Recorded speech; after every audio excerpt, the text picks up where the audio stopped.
Thank you all so much for being here. We're truly excited that you have chosen to choose you and participate in Unmute the Mic Now Summit, where we are focusing on entrepreneurs and business professionals, helping them overcome their fear of public speaking, boosting their impact, and having them become powerful lead magnets for wealth for those they serve, for their ventures and ideas, and yes, ultimately themselves. Today, you're in for a treat. We have someone who is phenomenal. You know, I've never really had someone on the show who has been in the Motivational Speakers Hall of Fame.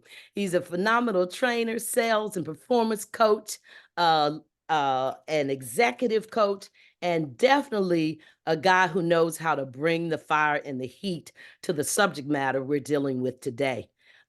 So welcome, Doug Dvorak. I'm thrilled to have you with me. So am I. It's a high honor and privilege to be here with you, Kareemah, on Mute the Mic and to share some of my ideas, concepts, and story with your listeners. Thank you once again. So you know what? I mean, I could go on talking about all the things that you've done. There's volumes of it in the public space. But can you share with us who you are and what's the most important thing you'd want this audience to know about you in relationship to the context of our conversation today?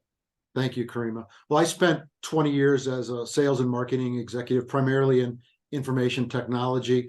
And then I got really sick, and I was sick of the corporate world and wanted to lead with my passion to speak, train, and help people. I always loved selling, working with a sales team, leading a sales team, but the corporate world, it just got grinding. And I wanted to start my own speaking, consulting, and training business. So I did that right before the 9/11, when I was really thinking about it seriously. And I remember my brother-in-law, Dave Bratchey, saying, Doug, you're going to leave IBM with a pension, insurance, a paycheck every other week to do what? And I said, yes, Dave, I am. And my life, my career as a speaker and trainer took on all new meaning and a new trajectory when I had to make it happen. And I wasn't tied by that umbilical cord of benefits, pension, and a paycheck. I had to make it happen. And so about 18, 19 years ago, I started my journey as a professional speaker and trainer.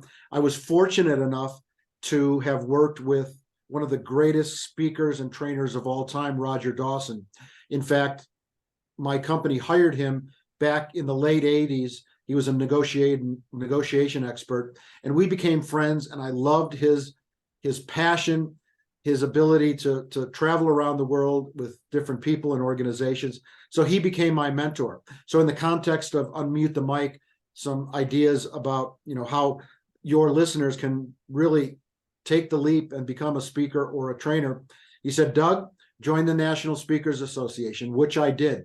I cobbled together $1,000. I went to their annual conference in August in San Antonio. I was still working, but that further ignited the fire and the passion. And then he said, join Toastmasters International, a local public speaking organization that is wonderful, that helps you become a better communicator and public speaker. And he said, Doug, don't quit your day job. I want you to pick a lane, not 8 lanes, but 1 lane. What is your passion? Where's your expertise? Mine was in sales training, executive coaching. So I chose that lane. And he said, go give 50 speeches for free. And after that, come back to me. And at about the 30th speech, I was living in and around Chicago at the time. I would work nights and weekends and take a long lunch and go speak at the Kiwanis or other civic organizations. And then about the 28th speech, someone after my presentation at lunch came and said, Doug, we're having a meeting. We'd like to hire you. What's your fee? And I said, $500. Perfect.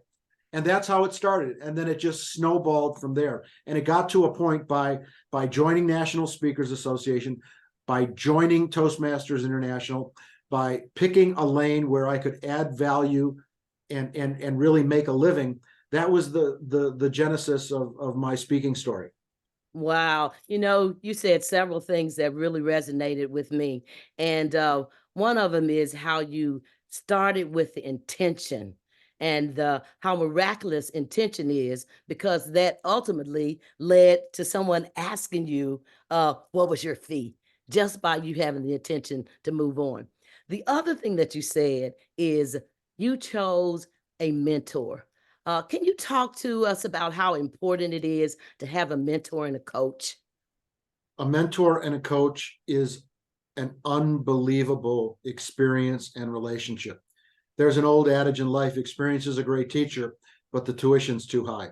They've been through it, they've made the mistakes, and they can course correct you when you're in your mentor mentee communications or conversations. So, their willingness to give back, but to help really home you in on the skills required, a business plan, savings, and that it really takes about 3 years of constant focus, 12, 16 hours a day, until you'll see the light at the end of the tunnel. Now, for some, it can be 12, 18 months, but I would say the power of a mentor-mentee relationship is huge, because they can help you not make a left turn, make a right turn, do this, do that.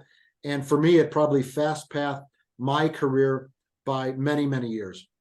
Yeah, yeah. And that's what we're trying to do here with Unmute the Mic Now Summit, is help people get smarter faster and to accelerate and skyrocket them to the speaking world that they are invested in creating for themselves. Now, one of the nuances of what we're talking about today is how we help people conquer the fear of public speaking. We know that 1 out of every 3 people are afraid, have anxiety around public speaking. In your journey, I mean, you've spoken to over 1 million people, right? In over 107 countries. Doing that experience, I'm sure you've experienced people in the audience who may be interested in doing what you're doing and have shown some fear. But I would also have to imagine in the journey that you've had some challenges somewhere along the way. Could you share with us some of those challenges as it relates to maybe any kind of pitter patter in the heart or pit of the stomach? And how did you manage that? Sure. Well, thanks, Kareemah. There's, as you mentioned, 1 out of 3 people is deathly afraid of public speaking. It's the number one human fear. In fact, someone would rather be in the coffin than give the eulogy. And what I found is, by working with a mentor, by working with experts at National Speakers Association, Toastmasters International, it provided a framework of the skills required to be a proficient and excellent communicator and public speaker. And Daniel Pink, in his book, The Tipping Point, he had a number of awesome ideas, but one of them was the 10,000 hours, that if you provide excellent, focused, diligent work on a specific area or profession or skill, it takes about 10,000 hours to become an expert in that specific skill. And what I found is, by getting involved with a mentor, with getting involved with National Speakers Association and in Toastmaster, it gave me a framework to go out and to practice. And really, there's 3 levels of proficiency on any new skill that we try. There's we're consciously incompetent, and then we practice, and then we become consciously competent. And then after several years and diligent study and practice, we become unconsciously competent. So for me, it was just going out and speaking. Anytime someone wanted me to speak, I would say yes. I never said no. And each speech, I would either videotape if I could, or audio tape it, and look for, where did I lose the audience? What was one of my great signature stories? So I would say, align yourself with a mentor or a great organization that focuses on becoming a great, proficient, competent speaker, and then just go out and speak, and then rinse, repeat, and refine. But the only way to do it is to go out there, and every time you do it, there'll be a little less anxiety pitter patter. Yeah, thank you so much. Sometimes people get, I call it speaking paralyzation, right? You never get beyond it because you never go speak. So, your advice in terms of getting up, going out, speaking, even when you're scared, I mean, do it messy, but just do it, right? We're going Just do it. for progression, not perfection. So, absolutely. And we want to be at a place of unconsciously competent so that we aren't unconsciously incompetent. Right. Correct. And this summit is going to help all of our participants get to that space. Now, as I was reviewing much of your information in your bio and your journey, I did note that you lead with your heart. I mean, you're so generous. You could not have spoken to a million people and done all the travel and worked with all of the high level companies that you've worked with and entrepreneurs and not have a sense of generosity. How does generosity help connect with an audience and help you also as a presenter overcome some of that nervousness and being tongue tied when it's your turn to speak? Great question. But I think passion, as you mentioned, intention, and then service. But you really have to be passionate about speaking on your topic, and don't fret about the money. If you put in the requisite time and your intention is about adding value to an organization that you speak on your specific topic. When I was in sales early on, it was all about making my numbers and having a fat paycheck. But when I switched from not about making money, but my intention about the client and giving 110% of excellence, of value, of understanding their business challenges, and how my product or solution could solve that problem, it wasn't about dollars and cents. It was about earning the right for that meeting and establishing a business partnership and relationship to solve their business problems. And once I did that, my career took off and I made more money than I ever did. And I think, to answer your question directly, if you are an aspiring speaker or a new speaker, what is your intention? What is your passion? Find what you love to do and do it the rest of your life. So if you're passionate about working with Habitat for Humanity or with a nonprofit, if their cause resonates with you, you can't fake authenticity. So find a topic that you're passionate about, passionate to serve, passionate to speak, and that's half the battle. And then, to your point, go out and practice, because competence and confidence comes from deliberate speaking, upskill, and time. Oh, I love that. I absolutely love that. And as you were speaking, I was just connecting to your concept of authenticity. I believe that that's one of the reasons people have a fear of public speaking. They have the fear of being authentic and of looking, foolish or being made fun of right when they first are getting out on that journey. How does being authentic and vulnerable with your audience allow you to be able to connect at a level so deep that it can also help you relinquish some of the anxiety and nervousness you have around speaking? Well, you never have to justify ethical behavior. And if you are truly authentic and honest, maybe you can stretch the truth on occasion. I don't.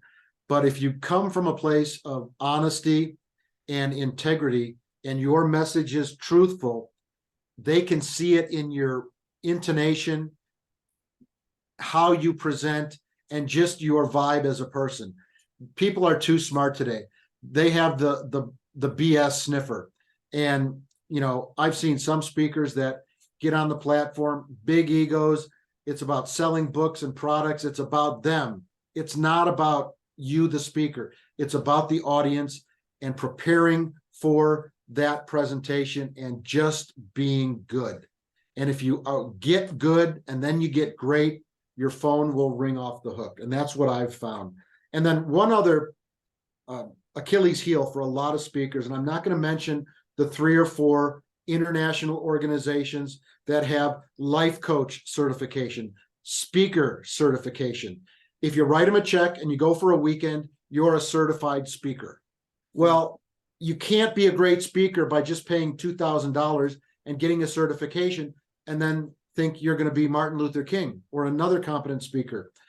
You have to put in the requisite time with a great mentor and a great public speaking organization that's not in it for the money. They're in it to help you become a better presenter and communicator.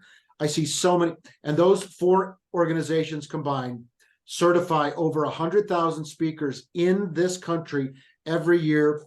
And some of those speakers think in their mind's eye, I went for a weekend or a 4-day speaker summit, and now I'm got the gift of golden gab. It's not the case. It's hard work, and hard work works. Yeah, and that ties back to the point you made earlier regarding the 10,000 hours of mastery. 10,000 hours to mastery. I mean, that's not an easy feat, and it doesn't happen overnight. Though we can use tools, tips, techniques, and even tricks, to help us along the way. Do you have some of those you'd like to share? Sure. Number 1 is pick a lane, pick your passion, pick your expertise, and then be honest and authentic about that. And then to your point, Kareemah, go out and speak as much as you can and repurpose, refine, and if you can, at every presentation, videotape your speech. And then, like a great comedian or a great football team or coach, they watch the films. Go watch the films. Give that video out to some people in your sphere of influence. Hey, please be raw and be honest. What did you like? What didn't you like? What could I do better? Polish, perfect, refine. But just go out and speak from a place of expertise, passion, and intention. Absolutely. Now, you said like a good comedian, go back and watch the video. I know that one thing that you have perfected is the use of humor in your presentations. I've listened to a lot of them, and boy, I found myself just falling over laughing with some of the things that you say and you share. Tell us why humor is so important and why we need to learn how to use humor and make it a natural part of our speaking presentations. Sure. I'll give you a little backstory to that. So I went to Second City in Chicago, which is an improv school. I was gonna mention that Yeah. that you're a graduate of it. Yeah, it was a wonderful The Players Club or the Players workshop at the Second City. Players Workshop. Yes, yes, yes. Yeah, I went through a 2-year program there in the early 90s. And what was really interesting, of the 15 people in our troupe, 10 of them had no aspirations of becoming a professional improv performer. They were business people like myself that wanted to exercise the left side of their brain, creativity, and acquire some of these world-class improv skills. And the essence of good improv is vastly different from stand-up. Stand-up, you've got to get a tight 30 minutes, 45, and it's years of polishing, perfecting that to get 30 or 40 minutes of great material to deliver a 30 or 45-minute stand-up routine. Improv is different. You're on the stage with 10, 15 people. The audience shouts out an idea or several ideas. Then you have to really be in and living in the present and practicing the overarching rule of improv, which is yes and. When you get that idea, you say yes and as a troupe, and you build logical beginning, the arc of a story, logical, funny conclusion, peppered with clean humor. The easiest place to go is the gutter and politics and sex and religion and less than. No, I'm talking about intelligent, clean humor. And that takeaway of saying yes and in an improv troupe, show, and setting has paid me incredible dividends to be present in the moment of my presentation.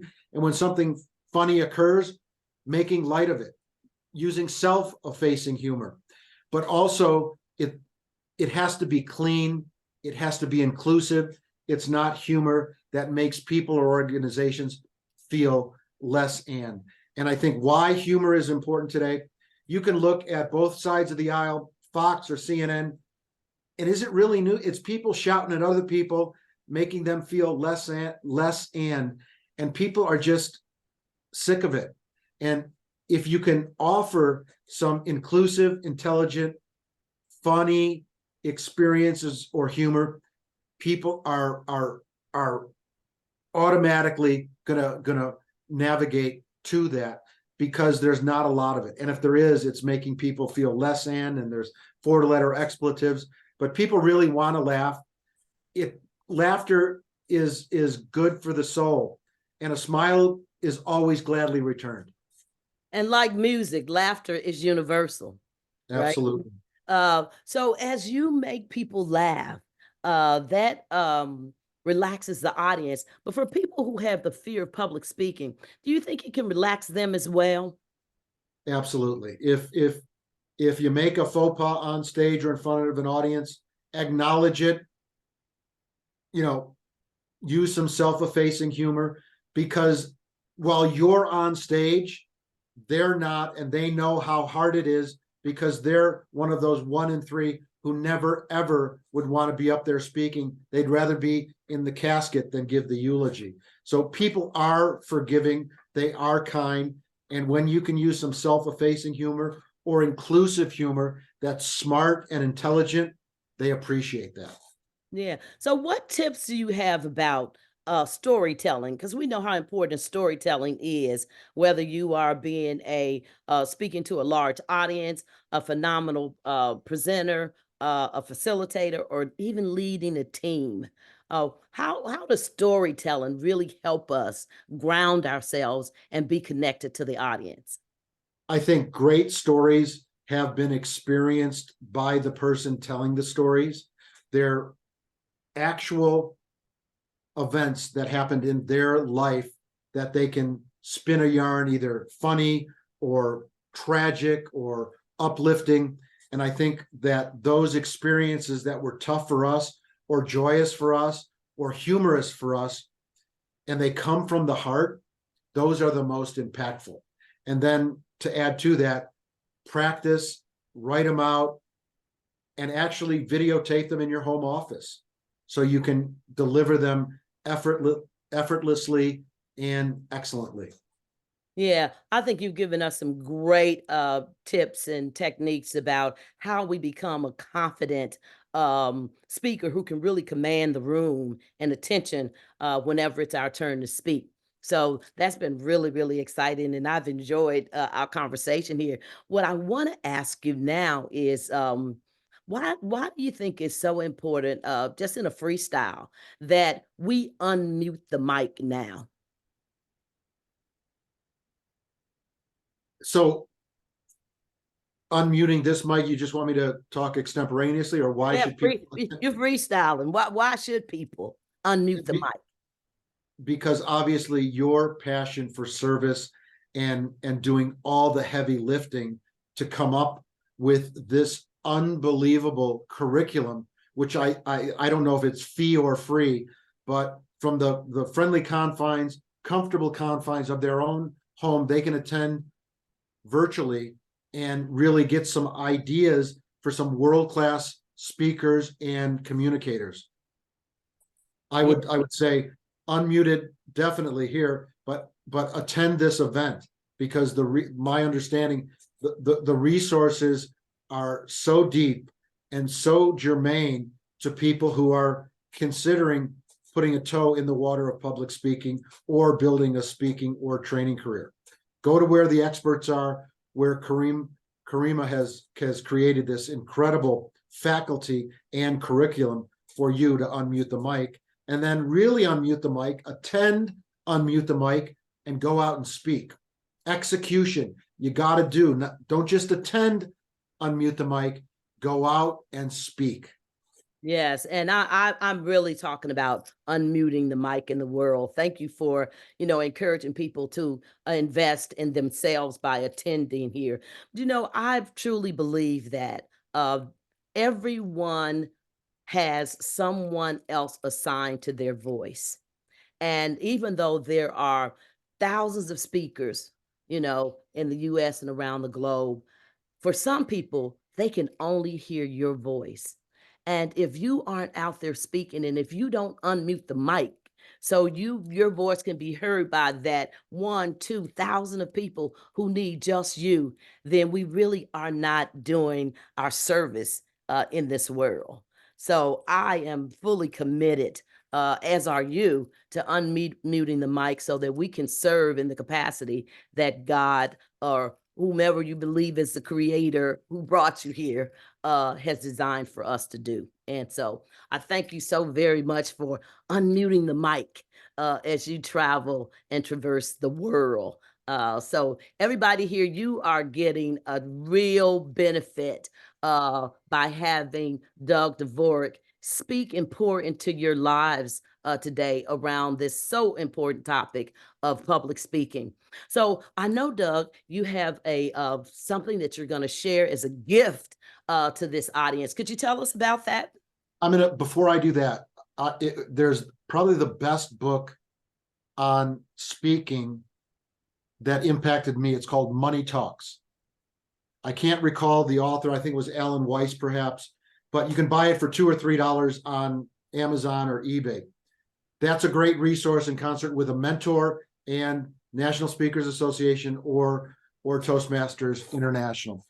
But for all of your listeners and viewers, I would encourage them to go to my website, salescoach.us, and on the 3 green hamburger bar, click on it, go down to resources.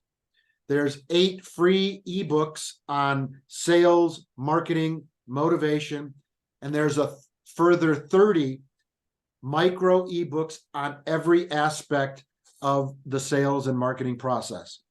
Because first and foremost, you want to build your speaking business, but you want to make a living.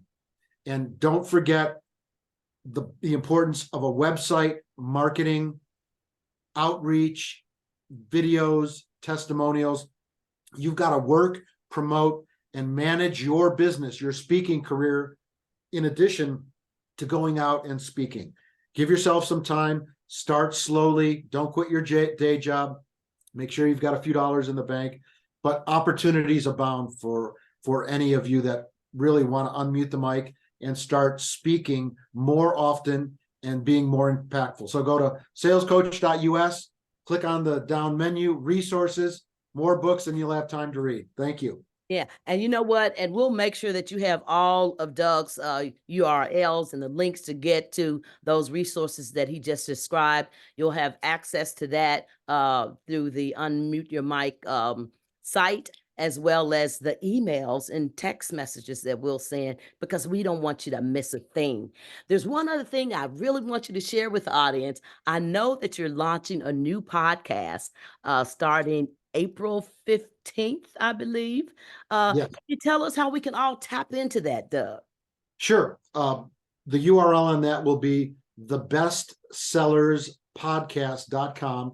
And why I termed it the best sellers, because I'm going to bring in the world's greatest sales professionals, the best sellers, to share with you their tips, techniques, strategies for becoming the best sellers. I'm also going to be bringing in great thought leaders like Kareemah that can help you become a best seller or a best selling entrepreneur. So be on the lookout for that April 15th. Bestsellerspodcast.com. And I'll make sure that we're getting that information out to you. You don't want to miss being a part of Doug's podcast community. You can only be enriched by touching him in any way. So do yourself the highest good you can. Connect with Doug Dvorak. Doug, any final comments from you? Take the risk, have the courage. You can do it, but pick a lane, pick your expertise, pick your passion, and go out and speak. Go out and speak. Thank you, Doug. Your generosity is abundant, and I am honored to have you on the show. And our audience, once they are able to go back and review these, Doug is one of the reasons why, if you haven't already decided that you want VIP access, where you can get lifetime access to all of the speakers' interviews, you can go back and hear Doug over and over and over and implement the strategies and things that he's shared with you here today. Whenever you choose, it becomes a part of your lifetime library. So you want to make sure you take advantage of that. And Doug and I, along with all of the other presenters on Unmute the Mic Now Summit, we're standing for you. We're standing for you to create your dream and go out and grab your success, whether you want to be a polished presenter, a phenomenal facilitator, or a sage from the stage. Whatever you choose, we're standing for you. So go out and grab access to the stream. I want to thank you, Doug, for being here. I'm Kareemah Abdullah, your Unmute the Mic Now Summit host, signing off with Doug Dvorak. Thanks for being here, and we'll see you next time.